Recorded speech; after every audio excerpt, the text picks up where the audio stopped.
I'm Andy Lankford. I'm from the University of California, Irvine, and I'm one of the two deputy spokespersons of the ATLAS experiment.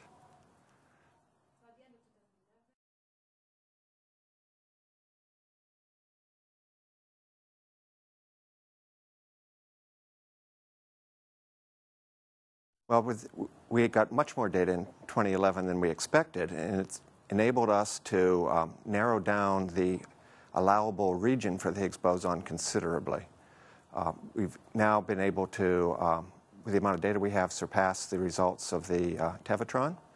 And together with CMS, during the fall, we excluded a much wider region. Now each experiment individually can exclude a region similar to that with the data available, narrowing down the allowable region for the Higgs boson to a range of very roughly approximately 115 GeV to about 130 GeV.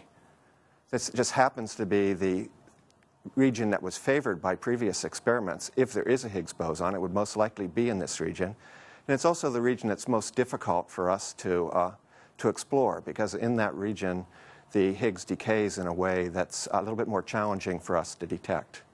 One of the properties of the Higgs boson is that it gives other particles mass, and as a result, it gives it the property of the way it decays depends on what its mass is. If the Higgs were to have a high mass, it would decay in one fashion to vector bosons, for instance, W's and Z's. And if it's in a low mass, in the region that's presently allowable, it only decays into more difficult to detect and less frequent decays, such as into a pair of photons, Higgs decaying into a pair of photons, or perhaps Higgs into two Z particles, vector bosons, but at a much lower rate. And those bosons then we detect decaying into leptons. So it would be a Higgs into 4 leptons, and that has a very rare process. Very nice signature, but a very rare process.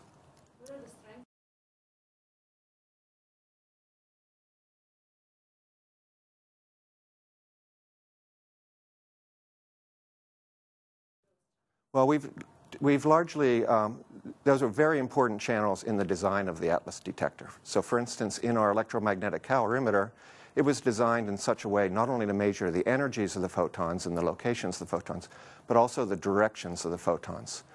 And that property is very important for us to know where the photons were created, and therefore to be able to use the photons to determine the mass of the Higgs. And again, one of the things that's very nice about this decay mode is that we have a very good resolution, precise resolution for measuring the mass of the Higgs, and so it gives us a very strong signature. Once we detect enough of the Higgs particles, all with similar mass, we'll know that we have a real signal. But it demands a lot of data in order to get that many pairs of photon decays at the right mass, because the photons can be produced by many different standard model processes too.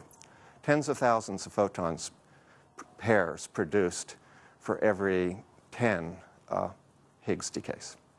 So when would you expect?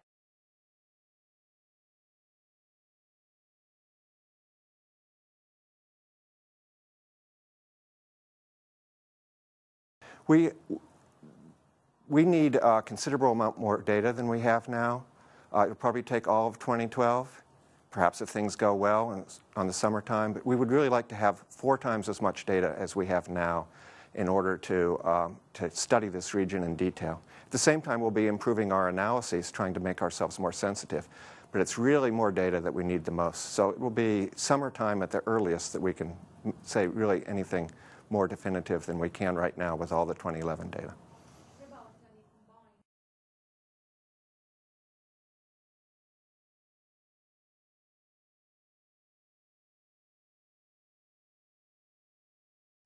Right now, each of the experiments is concentrating on completing the analyses we have now and bringing these to publications early in the new year.